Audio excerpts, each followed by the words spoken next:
మాజీ మంత్రి జీవన్ రెడ్డి నివాసానికి BRS working president KTR రాబోతున్నారు. వీరిద్దరి మధ్య కూడా నిన్న ఫోన్ కాల్ సంభాషణ జరగడం కూడా జరిగింది. అయితే మధ్యాహ్నం జీవన్ రెడ్డి ఇంటికి కేటీఆర్తో పాటు ఆ మాజీ మంత్రులు అందరూ కూడా బీఆర్ఎస్ నాయకత్వం రాబోతుంది. ప్రస్తుతం నాకు అందుబాటులో మాజీ మంత్రి జీవన్ రెడ్డి ఉన్నారు. కాంగ్రెస్ పార్టీని వీడారు. బీఆర్ఎస్ పార్టీ వైపేనా మీ అడుగులని? ఇంకా అంటే ప్రస్తుతం ఉన్న పరిస్థితుల్లో ఒక విధంగా ఏ దశాబ్ద కాలం తెలంగాణ రాష్ట్ర ఏర్పాటు నిర్మాణం కొరకు అప్పుడు బీఆర్ఎస్ ప్రభుత్వం కృషి చేయడం జరిగిందో, అప్పటి పరిస్థితుల్లో మార్పు జరుగుతుంది, ఇంకా బెటర్ అవుతుందని చెప్పిన భావనతో కాంగ్రెస్ పార్టీ మార్పు పోవడం జరిగింది.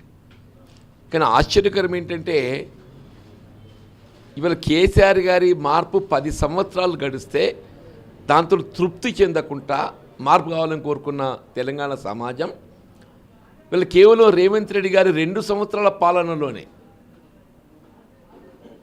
ఇవాళ ప్రజానీకం ఏదైతుందో మరి ఒక విధంగా దీని అసంతృప్తి అని అనుకునే దానికంటే ఇంకా అంతకంటే తీవ్రంగా వీళ్ళ ఎన్నికల్లో చేయబడ్డటువంటి యొక్క వాగ్దానాలు ఏవి కూడా అమలు చేయలేకపోవటం, కనీసం ప్రయత్నం కూడా చేయలేకపోవటం, ఇలా ప్రజలు ఏదైతుందో తిరిగి ఇవాళ మళ్ళీ కేసీఆర్ గారి పాలన అయితేనే రాష్ట్రంలో ఏదైతుందో ఇవాళ మళ్ళీ రాష్ట్ర పునర్నిర్మాణం కొరకు పాటుపడే అవకాశం లభిస్తుందని చెప్పని కోరుకోవటం గమనిస్తున్నాం. అంటే ఎవరి కారణంగా మీరు కాంగ్రెస్ను వీడవలసి వస్తుంది? అసలు వీడారు కూడా డెఫినెట్లీ రేవంత్ రెడ్డి గారు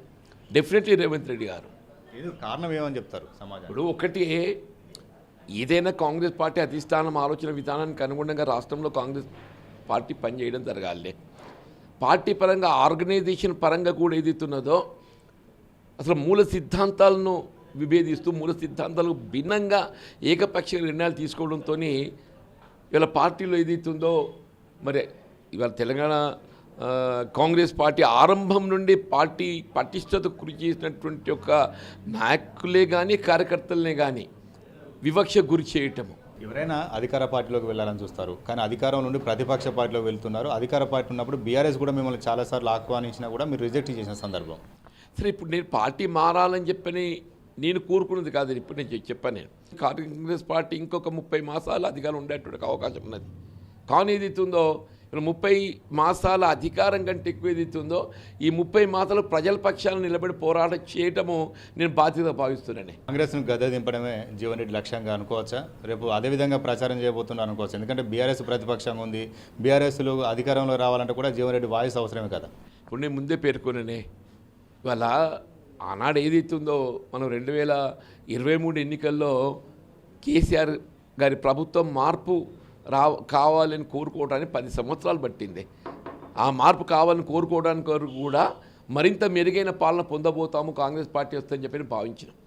కానీ ఏదైతుందో మరింత మెరుగైన పాలన వస్తుందని చెప్పి భావించినామో మరింత మెరుగైన పాలన రావటం కాదు, అసలు ఆ 10 సంవత్సరాలు పొందిన ఫలాలు కూడా వాళ్ళ కనుమరుగైపోతున్నాయి. కేసీఆర్ గారి పాలనలో పొందినటువంటి ఫలాలు కూడా ఇలా కనుమరుగైపోతున్నాయి. కాంగ్రెస్ పాలన కంటే బీఆర్ఎస్ పాలన బెటర్ అనుకుంటున్నారు ప్రజెంట్ జీవన్ రెడ్డి? డెఫినెట్గా కాంగ్రెస్ పాలన కాదు, రేవంత్ రెడ్డి గారి పాలన చూసిన తర్వాత ఏదైతుందో కేసీఆర్ ఇస్ మచ్ బెటర్. వాళ్ళ కేసీఆర్ గారు ఏదైతుందో వీళ్ళ కొంత ఆనాడు కొంత ప్రభుత్వం అప్రూవబుల్లోకి నెట్టబడ్డది. కానీ ఆనాడు ప్రభుత్వం అప్రూవబుల్లోకి నెట్టబడ్డా కానీ అసెట్స్ క్రియేట్ చేయబడ్డాయి. ఇవాళ ఉదాహరణకు మనం ఇదే ప్రాణహిత చేవెళ్ళ ప్రాజెక్ట్ నిర్మాణం చేయాలని చెప్పి తలంచిన దాన్ని కాళేశ్వరం ప్రాజెక్ట్ మేడిగడ్డ వద్ద బ్యారేజ్ నిర్మాణం చేసి చేపట్టారని చెప్పని మనం కొంత దాన్ని భారంగా భావించాం. కానీ ఇవాళ ఏమైపోయింది, ఇలా ప్రభుత్వం ఏర్పడి దాదాపు 2.5 సంవత్సరాలు గడిచిపోతుంది. మీ ప్రాణహిత చేవెళ్ళ ప్రాజెక్ట్ నిర్మాణం ఇంతవరకు అంకురార్పణ లేదు, ఆలోచన లేదు. బీఆర్ఎస్ ఆహ్వానించింది, బీజేపీ కూడా ఆహ్వానించింది. బీఆర్ఎస్ని ఎందుకు చూస్ చేసుకున్నారు?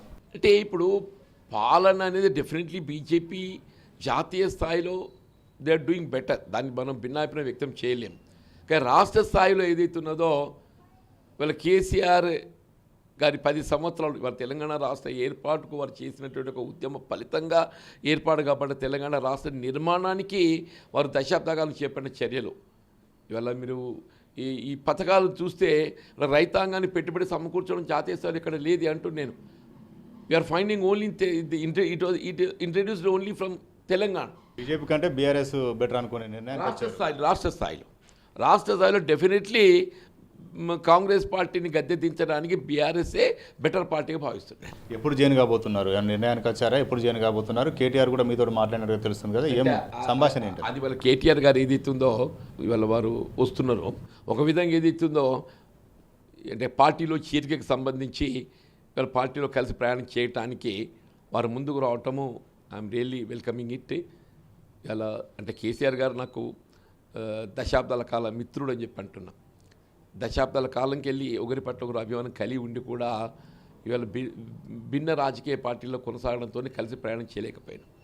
ఇవాళ ఈ మారిన పరిస్థితులలో మళ్ళీ కేసీఆర్ గారి నాయకత్వంలో పనిచేసేటువంటి ఒక అవకాశం వస్తున్నందుకు నేనైతే సంతోషంగా భావిస్తున్నా.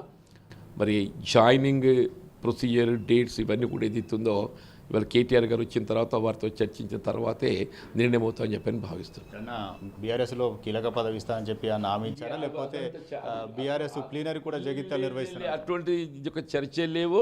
ఇవాళ ఒకటి వల్ల ఏ కాంగ్రెస్ పార్టీ 4 దశాబ్దాల అనుబంధం కలిగి ఉండి కూడా వీళ్ళు అక్కడ హ్యూమిలేట్ చేయబడ్డనో మానసికంగా క్షోభ ఎదుర్కొని వీళ్ళ రాష్ట్రం నా వ్యక్తిగతం కంటే రాష్ట్రం ఏదైతుందో మనం ఆశించిన ఫలాలు ఏవి కూడా కల్పించలేకపోతున్నాం. ఆ ఆశించిన ఫలాలు ఏవి కూడా కల్పించలేని పరిస్థితులలో మళ్ళీ తిరిగి ప్రజలు కోరుకుంటున్నారు కేసీఆర్ గారి పాలన కావాలని. ఇలా ప్రజలు కేసీఆర్ గారి పాలన కావాలని కోరుకుంటున్నారు. కాబట్టి ఏదైతుందో నేను బీఆర్ఎస్లో చేరాలనేటువంటి ఒక నిర్ణయం తీసుకోవడం జరుగుతుంది. ఇది మొత్తానికైతే కాంగ్రెస్ పార్టీలో చోటు చేసుకున్న పరిణామాల నేపథ్యంలో బీఆర్ఎస్లో చేరుతున్నట్లుగా మాజీ మంత్రి జీవన్ రెడ్డి చెప్తున్నారు. డేట్ మాత్రం ఇంకా డిక్లేర్ కాలేదు. ప్రస్తుతం అయితే మధ్యాహ్నం కేటీఆర్తో సమావేశమైన తర్వాత జైనింగ్ అంశంపైన ఒక క్లారిటీ వచ్చే అవకాశం ఉంటుంది. కెమెరా పర్సన్ సుధీర్తో సతీష్, 10 టీవీ, జగిత్యాల.